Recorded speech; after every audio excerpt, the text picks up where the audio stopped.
प्यारे बच्चों, आशा करता हूँ आप सभी बहुत अच्छे होंगे। मैं हूँ आपके साथ आशीष सर। आज की वीडियो वर्कशीट नंबर 37 में क्लास 8 सब्जेक्ट हिंदी की है और इसमें हम एक नई कविता, नया पार्ट पढ़ेंगे।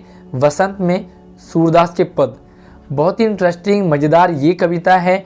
तो चलिए शुरू करते हैं। इससे पहले प्लीज़ वीडियो को लाइक कर दीजिए, अपने दोस्तों को शेयर कर दीजिए क्लास ग्रुप में। साथ ही नई नई वीडियो सबसे पहले पाने के लिए चैनल को सब्सक्राइब जरूर करके रखिए। तो चलिए शुरू करते हैं। चलिए, कविता के माध्यम से हम अपने बचपन के उन दिनों को याद करेंगे जब हमें हमारी माँ ऐसी बहुत सारी चीज़ें खिलाती हैं, बहुत सारे काम करवाती हैं जो भले हमें पसंद ना हो, लेकिन माँ हमें बहुत तरह के लालच देती है और उन लालच के चक्कर में हम बचपन में वो सारे काम कर लिया करते थे। तो चलिए देखते हैं। यहाँ पर कृष्ण और मैया यशोदा का वर्णन है, बहुत ही रोचक। तो यहाँ पर कृष्ण दूध नहीं पीते, दूध पीने में आनाकानी करते हैं, उन्हें दूध पसंद नहीं है, लेकिन मैया को दूध पिलाना है। कृष्ण को कैसे पिलाएगी? तो देखो, लालच देती है। कृष्ण चाहते हैं कि उनकी चोटी बड़ी हो, चोटी है कृष्ण की और वो चाहते हैं कि चोटी उनकी बड़ी हो। अब कैसे हो? तो वो माँ से कहते हैं कि मेरी चोटी कब बड़ी होगी? माँ कहती है यही मौका है, इसे मैं दूध पिलाती हूँ और कहूँगी कि दूध पिएगा तो चोटी बड़ी हो जाएगी। तो चलिए देखते हैं। कृष्ण कहते हैं मैया से कि मैया कब है बढ़ेगी चोटी? कहते हैं कि मैया मेरी चोटी कब बड़ी होगी? छोटी सी है, मैं चाहता हूँ कि बड़ी बड़ी बड़ी बड़ी हो जाए, लेकिन कब बढ़ेगी? और माँ क्या करती है, उसे दूध पिला देती है, कभी रोटी खिला देती है। तो कृष्ण कहते हैं कि कितनी बार मोहि दूध पियत भई, यहाँ जहू है छोटी। कहते कितनी बार, यानी कि कितनी बार तुमने मुझे दूध पिलाया, लेकिन यह अजहू, यह आज भी छोटी की छोटी है। भाई चोटी है, एकदम तो बढ़ती नहीं है, थोड़ी थोड़ी बढ़ती है। तो मैया कहती है दूध पी ले, थोड़ी बढ़ जाएगी, दूध पी ले और बढ़ जाएगी। लेकिन कृष्ण कहते हैं कि तुमने मुझे कितना दूध पिलाया, लेकिन मेरी चोटी आज भी छोटी की छोटी है। और आगे कि तू जो कहती बल की वेनी जो है वे लांबी मोटी, काढ़त गुहत न्यवावत जे है नागिन सी भूय लोटी, काचो दूध पियावत पची पची, देती न माखन रोटी, सूर चिरजी वो दो भैया, हरिहर धर की जोटी। तो कृष्ण कहते हैं कि तू जो कहती, तू तो कहती है कि बल की बेनी, बल कहते हैं बलराम को, कृष्ण के जो बड़े भैया हैं बलराम, तो उनकी चोटी बड़ी लंबी है, मोटी भी है। तो माँ कहती है कि दूध पिएगा तो बलराम भैया की तरह तेरी चोटी भी लंबी हो जाएगी, मोटी हो जाएगी।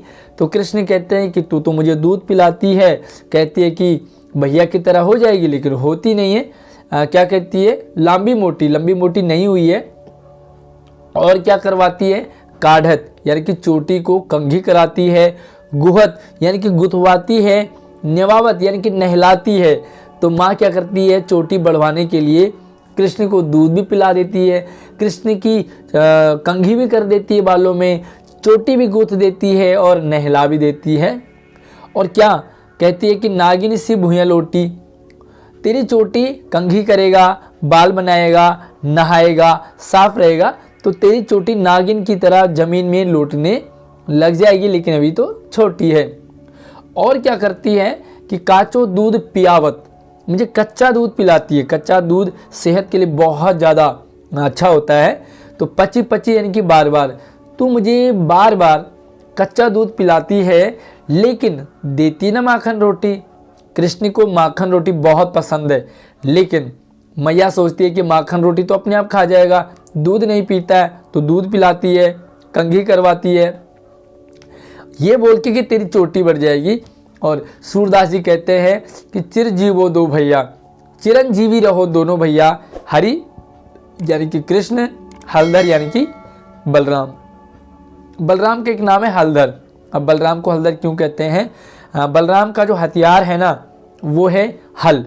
तो हल है उनका हथियार, और हल को धारण करने वाला बलराम को कहते हैं हलधर। तो सूरदास जी कहते हैं कि तुम दोनों की, यानी कि हरि और हलधर, कृष्ण और बलराम की जोड़ी लंबी हो, चिरंजीवी रहो। तो ये है बहुत ही मज़ेदार ये कविता, चलते हैं आगे अगली वर्कशीट में, और भी मज़ा आपको आने वाला है। तो चलिए वर्कशीट से रिलेटेड एक सवाल है आपके लिए। जैसे कृष्ण से उसकी माँ यशोदा मैया कंघी कराती है, चोटी गुथवाती है, नहलाती है, कच्चा दूध पिलाती है चोटी बढ़ाने के लालच में, ऐसे आपको आपकी मम्मी ने ऐसे कौन कौन से काम करवाए हैं, किस लालच में करवाए हैं, मुझे कमेंट में बताइए। बड़ा इंटरेस्टिंग सा सवाल है। तो चलिए देखते हैं, यहाँ पर कुछ वर्कशीट से रिलेटेड भी सवाल है, इनको कॉपी में करेंगे आप। तो पहला सवाल है, निम्न में से कौन सा विकल्प दूध शब्द का पर्यायवाची नहीं है।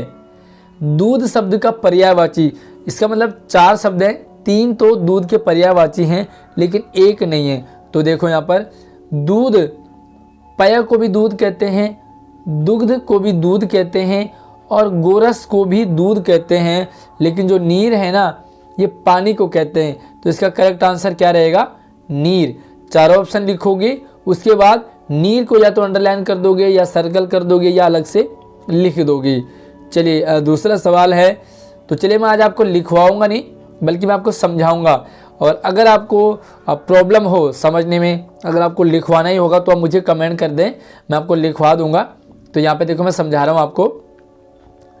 कृष्ण की माता उनको किस बहाने से दूध पिलाने की कोशिश करती है। तो कृष्ण की माँ यशोदा मैया कृष्ण को चोटी बढ़ाने के लालच में दूध पिलाती है। राइट, कोई कठिन नहीं है, लिख सकते हैं। बट अगर आपको लगे कि नहीं मुझे कन्फ्यूजन या डाउट रहता है तो आप मुझे कमेंट कर सकते हैं। तीसरा सवाल है, कृष्ण को दूध की तुलना में क्या अधिक पसंद है। तो हर प्रश्न का उत्तर लिखने के बाद थोड़ा सा वीडियो को रोके फिर आगे बढ़ेंगे तो आपको सारे क्वेश्चन भी समझ में आ जाएंगे। कृष्ण को दूध की तुलना में क्या अधिक पसंद है, तो पूरा आंसर लिखोगे, कृष्ण को दूध की तुलना में माखन और रोटी खाना पसंद है। अगला सवाल है, हरि हलधर नाम किनके लिए प्रयोग किया गया है। तो यहाँ पर लिखोगे कि यहाँ पर हरि कृष्ण के लिए और हलधर बलराम, बड़े भैया बलराम के लिए प्रयोग किया गया है। तो बड़ा आसान है, इसे कर लेंगे आप। अगर आप नहीं कर पाओगे तो भी आप मुझे कमेंट करें, और अगर आपको कर ले रहा है यानी कि आसानी है तब भी आप मुझे कमेंट करें, ताकि मुझे ये समझ में आ जाए कि आप कर पा रहे हो या नहीं कर पा रहे हो। तो दोनों कंडीशन में मुझे आप कमेंट करेंगे कि हम कर लेंगे या नहीं कर पाएंगे। गतिविधि है एक, उसे भी देखते हैं। उपयुक्त पद में आपको कौन सी बात सबसे ज़्यादा अच्छी लगी और क्यों, अनुच्छेद के रूप में लिखेंगे। तो देखो मैं आपको बता दूं, उपयुक्त पद में मुझे लगा कृष्ण को माँ दूध पिलाती है चोटी बढ़ाने के लालच में। ये बात मुझे बहुत अच्छी लगी, क्योंकि हमें भी बचपन में इसी तरह हमारी मम्मियाँ लालच में काम करवाती थी, तो मुझे अच्छा लगा और मुझे अपना भी बचपन याद आया। तो यहाँ पर क्यों, क्योंकि मैंने कहा ना कि बचपन याद आया इसलिए लगा। तो आप इसे अनुच्छेद के रूप में लिख सकते हैं कि क्या रीज़न है आपको ये वाली जो पंक्ति है ये अच्छी लगी। साथ ही आप मुझे ज़रूर बताएं कि आप में से किन किन बच्चों को अपना बचपन याद आया, किन को अपनी माँ की वो बातें याद आई जो आपके साथ भी माँ ऐसे ही करती थी। तो चलिए वीडियो को लाइक करने के साथ साथ अपने दोस्तों को भी शेयर करें। साथ ही नई वीडियो सबसे पहले पाने के लिए चैनल को सब्सक्राइब करने के साथ साथ ऑल नोटिफिकेशन को ज़रूर ऑन कर लीजिए। धन्यवाद।